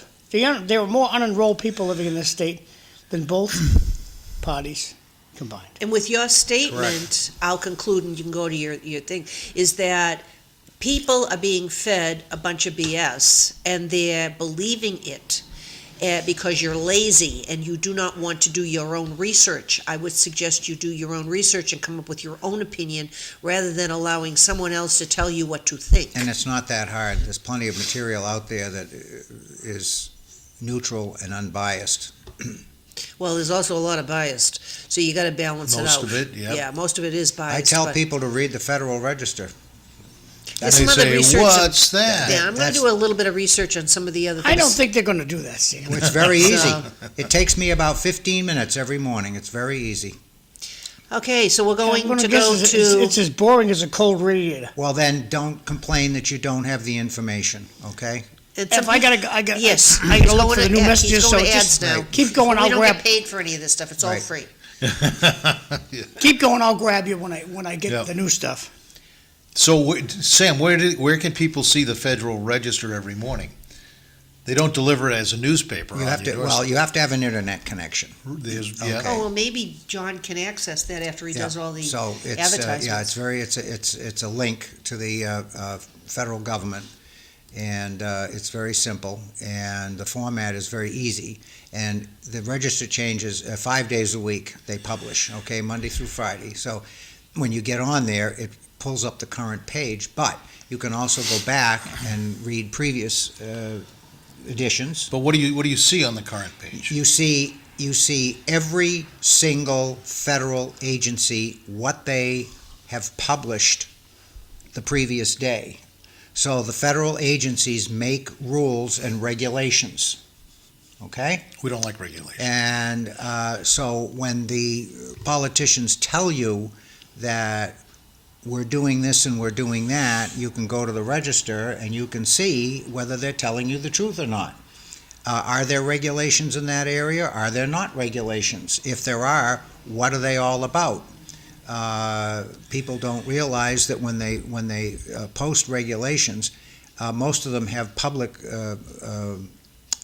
time for public review. So they don't make the regulations final until the public has had a chance to comment, okay? And in my professional life, I actually had to do that 5 times. I actually Yeah. had to make formal comments on proposed regulations, which, anybody can do. And in one case, I actually was able to influence the outcome of a regulation. So, yeah. No, And they're so put it together does- by people that may not be as well equipped to identify Well, the it issues. was my area of expertise. Yeah, there you go. That's why There you go. I was involved in that particular situation. So, my company, if they had adopted the regulation as written originally, it would have put us out of business. And our competitors as well. It would have put us all out of Your business. company was probably glad you commented And the on it company then. said, Chase, you're the regulatory guy, you got to do something. And I said, okay. And I got some of my contemporaries and other competitive companies to do the same. And, we all commented formally. So, very interesting process. Well, you have to do that. Yeah. But it's the other thing you can read is the congressional record. So that really tells you whether the Congress people are lying to you or not, because they get up and they say, well, we voted on this, we voted on that, and you look up in the congressional record and you see whether they actually did and what they didn't do, and you would be surprised, I think, at the amount of times where what they tell you publicly is not what they actually did. I wouldn't be surprised. Most people wouldn't be surprised. Again, those are two publications that I recommend. And if you read those two, you're going to get a pretty good handle on what actually is happening in the federal government, okay, as opposed to what they say they're doing. Well, people like to read, the Huffington Post, Variety, That's Boston Globe. That's biased. Those are Yeah, all biased publications. Washington Post. Right. New York Times, so they figure they know what's going on. People because- are not interested in the truth. People are interested in having their opinions confirmed. Confirmation And that- bias, right? And that's what they do. So if you're a leftist, you read the Huffington Post. If you're a rightist, you read Breitbart. They're both biased. You're not going to get the accurate information if you read a right-wing publication or a left-wing publication. You're not going to get the actual truth. So that the one thing that Right. schools need to teach, it's Right. almost mandatory to maintain a future population that is semi-intelligent about the world they live in is critical thinking. And we emphasize that with our boys when they were growing up. Hey, here, read this, and tell me if some things don't sound quite right in what you're reading. And most frequently they found, well, that doesn't sound right. Exactly. What's the evidence of this happening, and so forth? And they're looking for concrete facts to back up the, quote, opinions that they see in these articles, because a lot of it is just opinion-based. Right. And they're saying, well, that's an opinion, that's not a fact. Yeah, but they state it like a fact, but it's not a fact. It's called sophistry, okay? That is the writing method.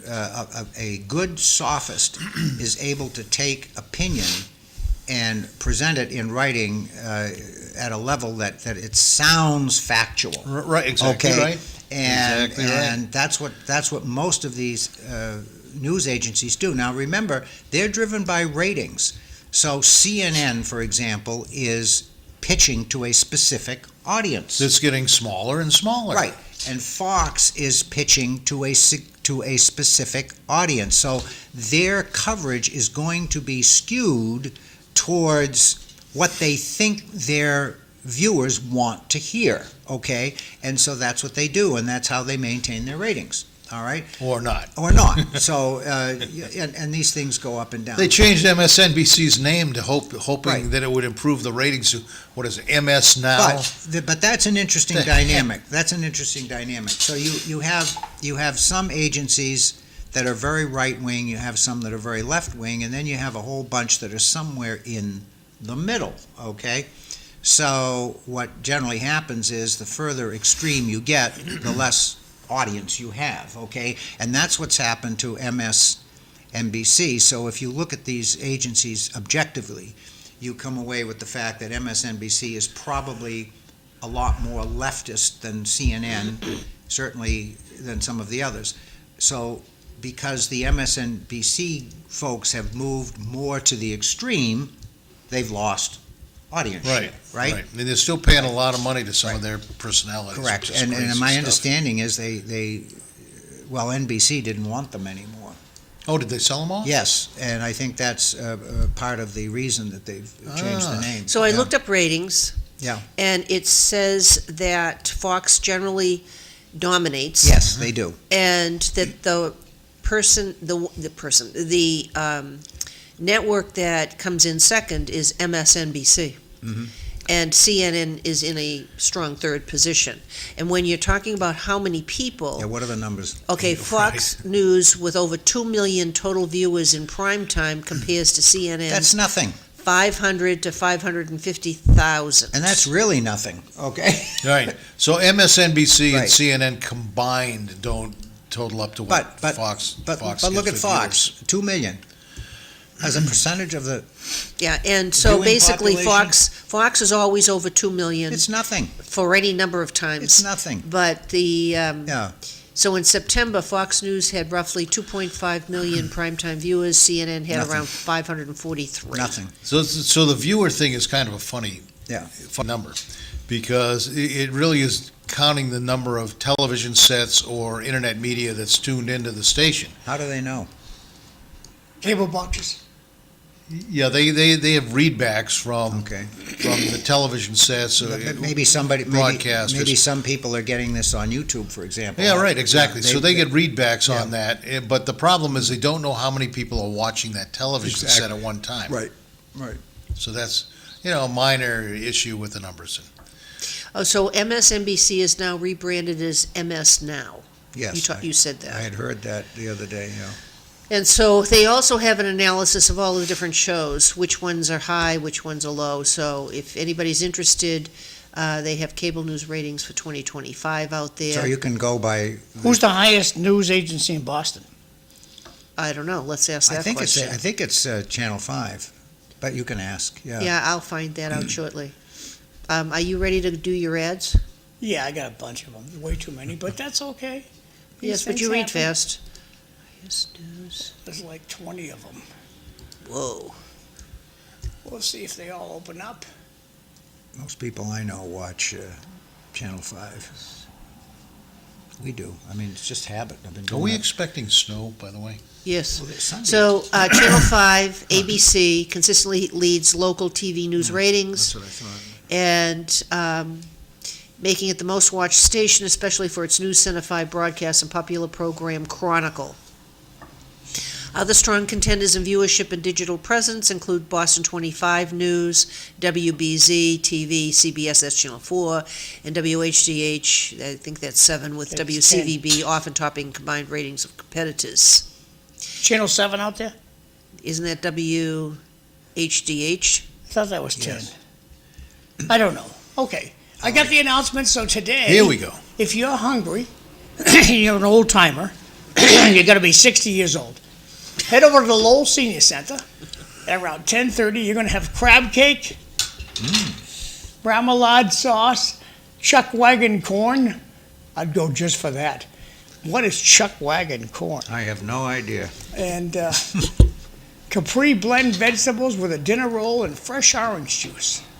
Or fresh orange. And they usually give you a cup of milk too. So, Senior Center, get over there around 10:30. Go in and see my friend Tara. She'll give you a ticket, and there's a box in the hall. If you want to make a donation, they'll take it. Otherwise, you eat for free. This is Tewksbury and Drake It.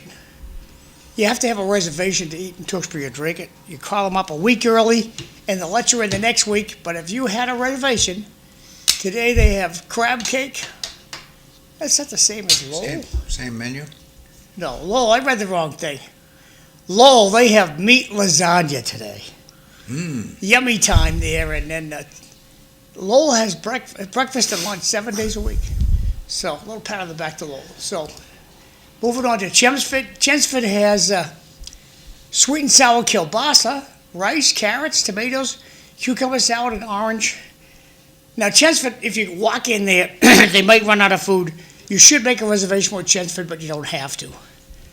Moving right along to Rodney Elliott's party is tonight, Thursday, from 5:30 to 7 p.m. at the Worthen House, 141 Worthen Street in lovely Lowell, Massachusetts. Hope to see you down there. Holiday dinner sponsored by the Friends of the Elderly at the Tewksbury Senior Center, December 12th, 6 to 10 p.m. Tickets are $25. Dinner and dancing. Good time to be had by all. Pints for a Purpose. This is going to be hosted by Danny Rourke, Chris Dick, and Danielle McFadden. They're going to have a Pints for a Purpose to help spread cheer and get $10,000 for 100 families. It starts with you. It's going to be Saturday, December 13th, 12 to 4 p.m. at the Old Court. Top Donut's going to have Santa Claus this weekend. So if you have a bashful grandchild and you want to just go sit there and have a cup of coffee and watch Santa do his thing and maybe even go sit on his lap, Santa's going to be there this Saturday and Sunday, the 13th and 14th, from 9 a.m. to 2 p.m. at Top Donut. So take your little grandchild over there, introduce them to Santa, you might get some smiles. Thank you, Top Donut. Holiday Open House. This is right in City Hall. This is a great take, nice food. It's going to be held next Tuesday, 3 to 6 p.m. And view the festivities and decorations Good idea. of the City Hall, because a lot of the offices are decorated for Christmas. So consider heading down to City Hall next Tuesday, 3 to 6 p.m. Gift card drive to support teens in foster. Now, teens in foster, once you turn a teenager, Santa Claus is not visiting like he used to. So these folks, mainly it's the Gendron and Farrier families, have come up with this idea. They're going to collect gift cards, $25 gift cards, and they're going to give it to the Greater Lowell Children's Fund, and they're going to distribute these cards to the kids to help with their Christmas if they're teenagers. Tewksbury Community Market, you got all this stuff you can buy, so take your fancy phone over the TV set, take a picture of this, you can get all these goodies. I think you have to pay for a lot of them, because the only thing free on there is a bag. They give you a bag to bring the stuff home.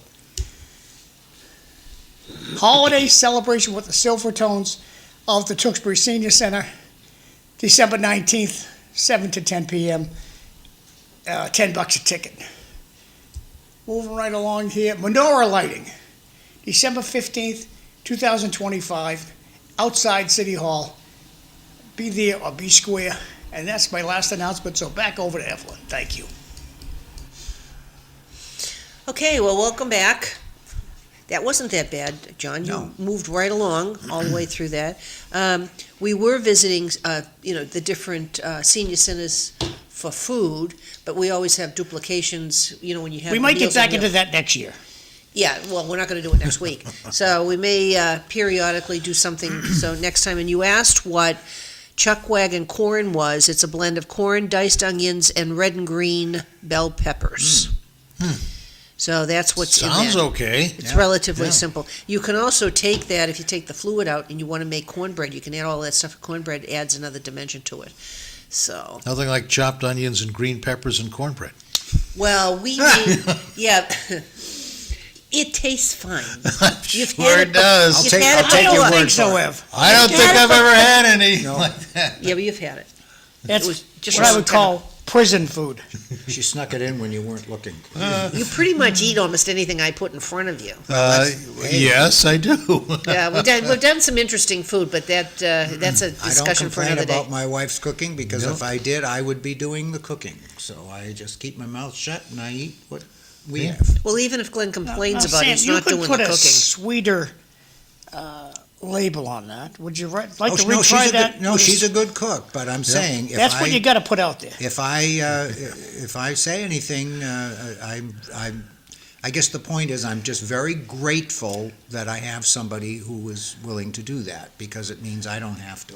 My wife has a completely different slant on that. If I don't like it, I have to tell her, so she won't make it again. Because she makes cruise Gotta food. be pretty bad for me to say something like that. I've been married for 46 years, and only one time in 46 years did I ever say to my wife, that wasn't so good, please don't make it again. Just one time in 46 years. Well, on occasion over the last 50 years, there's been several Right. times Glenn goes, I don't know if I like this, so maybe you should do this, and I whatever. only have a problem when the smoke detector goes on. Yeah, which is very rare. Yeah, fine. Yeah, I understand and that doesn't happen It's very really often either. loud. It's very So, loud. one thing that you said we were going to talk about, and I'm going to bring it up because I'm Right, it's interested, Boston. is the attempt by Mayor Wu Oh, yes, to I was going to bring change- that up. to change- Absolutely. the law regarding the ability of a community to shift property tax from residential to commercial. Good topic. They're maxed out. They're at 175 right now. As are many communities. So they want to add more Because to they're it. stupid. They want to add more to that. Now, we did this once before, if you recall. Oh, yeah. We did this back in the 2003, 2004 era, okay, where the state legislature modified the law to allow certain communities that met a minimum residential factor criteria to exceed the 75% shift. They allowed them to go up to 200, Yep. okay? The problem was that the caveat was that if your community qualified to do that, you could do that by vote of the select board and/or city council, depending on what form of government your municipality has. However, over the next 5 years, you had to ratchet it back to the 175. That was The catch. what happened. Yep. The problem is that it was a disaster. And on that note, It was a disaster. Evelyn made this stuff. Yep. Evelyn, want to tell the audience what you made today? That's cranberry almond Danish. And the surprise treat is this. Yep, The that's the chocolate bark, but this time what I did was, I know that John likes coconut, so I put coconut with I like it everything but coconut. and crushed A man of good almonds taste. besides the dark chocolate. Thank you. So that's the background. Yep. And now, why don't you take it from there? What does Mayor Wu want Well, to do? I honestly don't know, because she wants a temporary increase, like you said, and I don't know what number she's picked out, but her big problem is the housing taxes are going to go up 13% this year. Correct. So the assessors in Boston have already done what we just did Right. in Chelmsford. We've calculated, so she knows She knows what the tax levy is going to be for And she's fiscal scared 27, about it. and she's scared because based on the tax levy, the projection is that the property tax will go up an average of 13% for residents. Now, how high would it go if they took that 75% away? You know, if they did it the correct way on an even basis where things were supposed to be taxed according to their actual value. That was the intent of the law, except for these exceptions that Right. the state made for cities that would say, well, you know, if we do it fairly, the people living there are going to be taxed too much, which would imply that you have to do other things in your policy to lower everybody's taxes, but that requires cutting back on spending, Well, which see, nobody wants to do. And there's a long article that Evelyn sent, a long article about this, and there isn't a single word about why the tax levy is at the point where it means a 13% increase for residential property. You wonder why they don't want to talk about it. Because the answer is, you're spending too much money, Mayor Wu. City of Boston has too many employees. You're spending too much money, okay? That is why the property taxes are going up. You're spending too much money. So Can't the talk way about that. to lower the Can't talk property about tax that. is to cut the spending, okay? But if they look carefully with an audit or something about where that money is going, there are literally in Massachusetts billions of dollars going to support illegal aliens in the state, because we're such a kind and welcoming state Yes. that all the taxpayers have to kick in to support people that probably ought not to be in the country. So let me ask you a question. So if you were to ask the average tax, let's assume for the sake of discussion that the average taxpayer understands what you just said. They understand that all this money going to the illegal aliens actually comes out of tax dollars, okay? Let's say that they all understand Well, that. that'd be a now the shock. next- That'd be a So shock. now the next question is, to all these taxpayers who understand how this is funded, how much, Dr. Thoren, are you willing to take out of your pocket to subsidize the illegal aliens? That's the question. On voluntarily as Yes. opposed to having the government Yes. come and take How it much for are you you? willing to take out of your pocket to do that? Well, let me use an example. In Okay. Massachusetts, we have the ability to pay our taxes, income tax, at different rates. Yes, You know, and so the question is, how many people, because they believe the state deserves to have more money, are choosing to pay their taxes at the higher rate? I know the answer to that question. What is the It's answer? about 900 people a year. 900. How many people are in Massachusetts? All right. Millions. So the last time that was on the ballot in terms of what is the percentage, okay? Right. And the ballot question was, should we take the income tax rate from, I think it was 6.25% down to 5%? I remember that. So right. approximately 2,600,000 people voted on that referendum. And majority voted to take the level down, okay?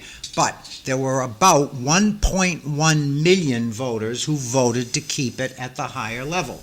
So you would think if they were given the opportunity to pay at a higher level, 1.1 million What are you- would. Are you trying to be Right. logical here? Right, you would think that would Yeah. be the answer. No, So how it- come only 900 people pay annually when it really should be around Because a the million, 1 right? point whatever million that you just quoted, they want you to pay at the higher rate, not themselves. Exactly. And I had to right? get a PhD to figure that out. No, I'm just kidding. And I don't have a doctorate. Yeah, right, so And I was able to figure it out. everybody should know. Right, so, You know? right, yeah, but You know, that- how many in the listening audience here pay the higher rate? I bet it's zero. Zero. How many even know that they have that option?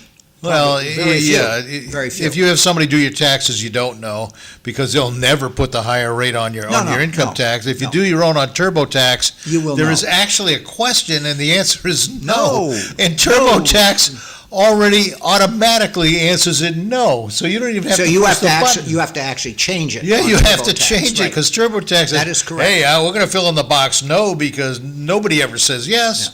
Oh, yeah, I want to give more money to the government. Because the premise of TurboTax is we're going to maximize or minimize your Minimize, tax right, liability. So the default is no, we're not paying at the higher Right. rate. But you do have, as a Massachusetts taxpayer, you do have the option, and even apart from your income tax, any citizen at any time can write a check to the government. Oh. And there are those who do. At the federal level, I think the number is about 1,500 people a year actually write a check in excess of what their tax liability is because they feel obligated to it. And I say, God love those Yeah. people. Good for them. I would like All to right? have a study done on what their income level is before they do that. Well, it's generally the higher income people. I can Well, only this is imagine. why I never gave Warren Buffett any credit when he complained about the fact that he should be paying more in taxes, because my answer to Mr. Buffett is, well, Yeah. Mr. Buffett, at any time you can write out a Have at check it. for whatever amount you Have at want it. and send it to the Treasury. So, Did he do that? No, he didn't. No, of do course that. he didn't. Of course. All right. He drives an old car. Right. He lives in the So, house he grew up in. You know, I mean, these people are hypocrites. They're all hypocrites, okay? Because you think the taxes should be higher, then mail a personal check to the government. And how many people actually know the billions of dollars we're spending on, illegal aliens that could be spent on Massachusetts citizens? There you go. How many people even know that? They don't know it. No, because nobody tells them that. Nope. If you like to just take out $100 bills and set them on fire, it'd be kind of the same thing. But if you lower that amount of money that you have to pay by having the illegal aliens return to their home countries, that's pure benefit for the Massachusetts taxpayers. Oh, we're heartless. We're mean, cruel people. No. Do you leave your doors open on your house and invite people in to stay that you don't know? No, you don't. No, but they were asking people to do that. So The money- one of the pieces, though, when you're talking about all of the people that entered this country illegally, the problem, the biggest, first of all, they shouldn't do that, and the border should be closed, and we should be vetting anybody that comes It in is here. closed. It shouldn't be that way in any country. Right, well, it isn't in most of them, but the point is a lot of people will try to play the card that we're heartless and we don't, want, course. we don't give things, that people need things and all this other stuff. But it's almost as if I have my cup of coffee. I know that I only can put 12 ounces in this cup. So if I put 16 ounces in this cup, it's not going to contain it. It's going to overflow. And that's what they did with leaving the border open. We may be able to have the capacity to hold and support 12 ounces, but we haven't got the capacity to hold 16. And so people don't understand that you need to have measured immigration so that you can absorb it in a gradual level, and your budget isn't so overstrained that you are overflowing in debt. Otherwise, you're cleaning up a mess. Well, we understood it up until 1965. The Well, they country did, okay, because we had measured immigration from the late 1800s up through the Right, and 1920s. in doing that, they had a different Right. kinds of analysis in the fact that when you have it measured, rather than inundating areas with large groups coming from different countries and different ethnic backgrounds, they were able to come into the country, assimilate into the culture of the country, rather than taking their whole group and becoming a group within the country.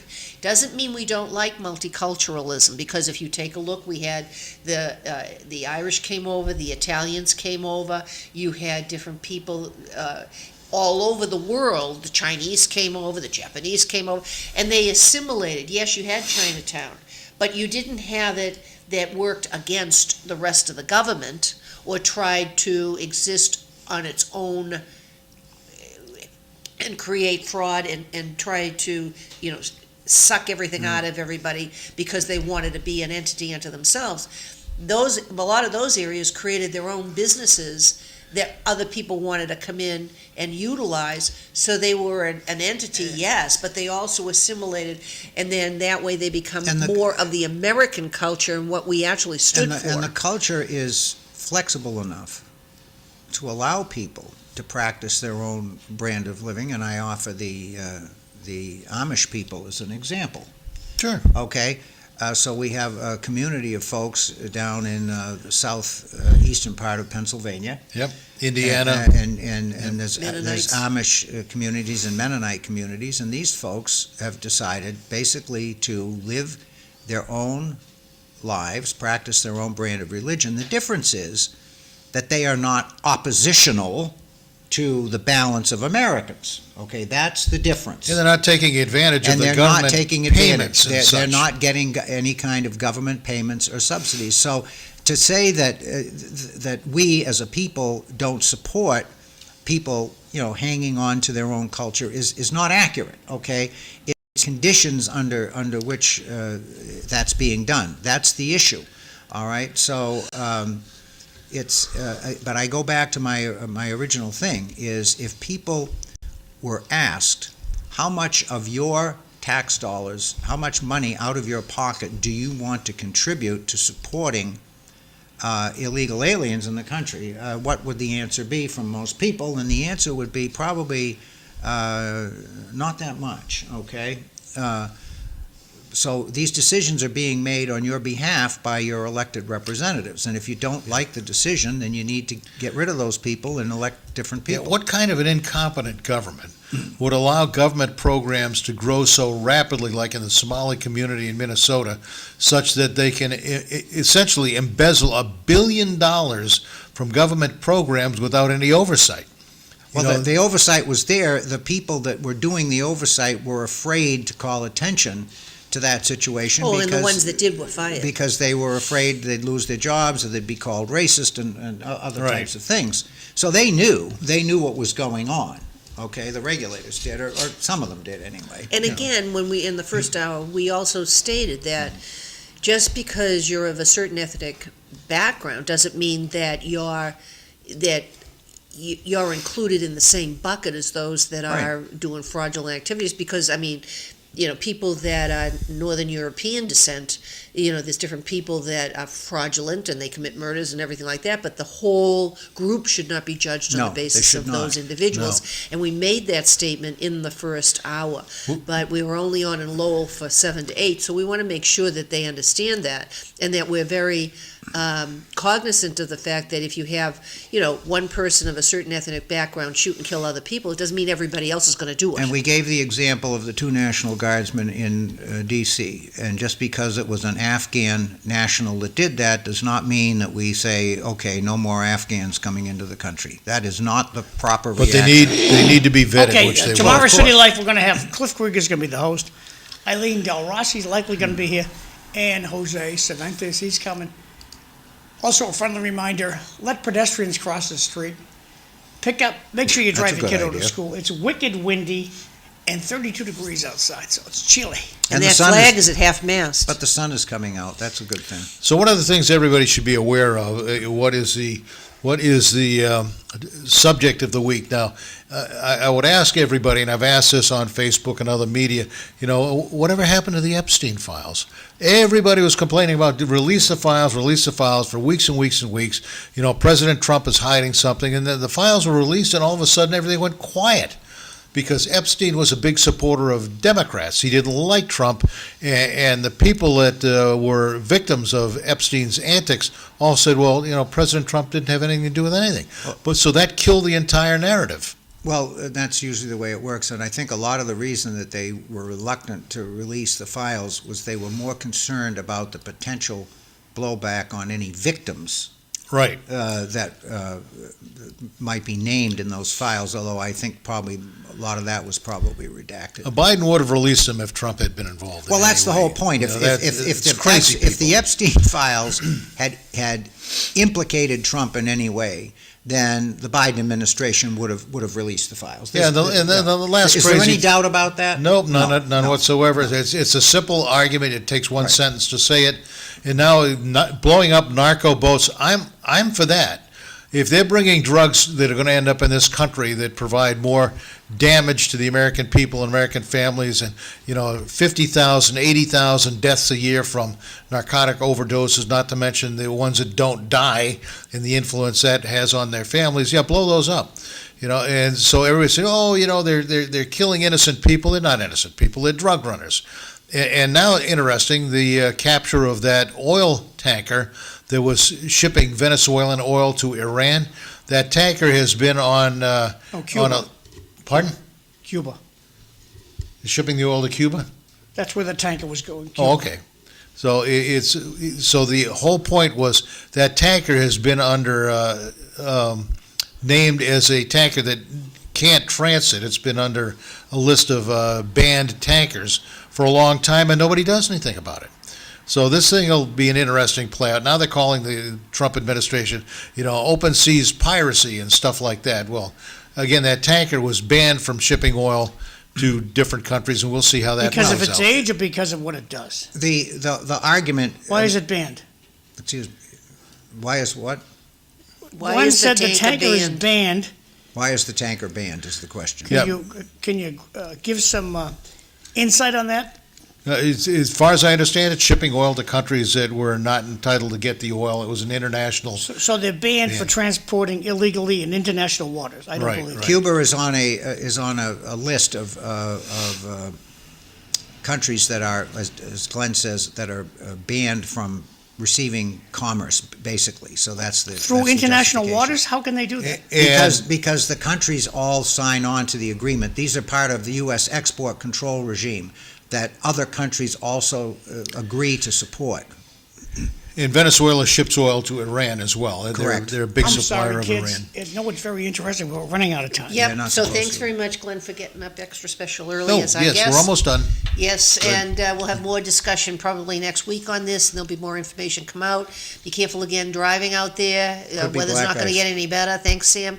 And we will see you next Thursday, but don't forget that we're on tomorrow. Everybody stay safe. Have a great day. Tomorrow's Friday, right?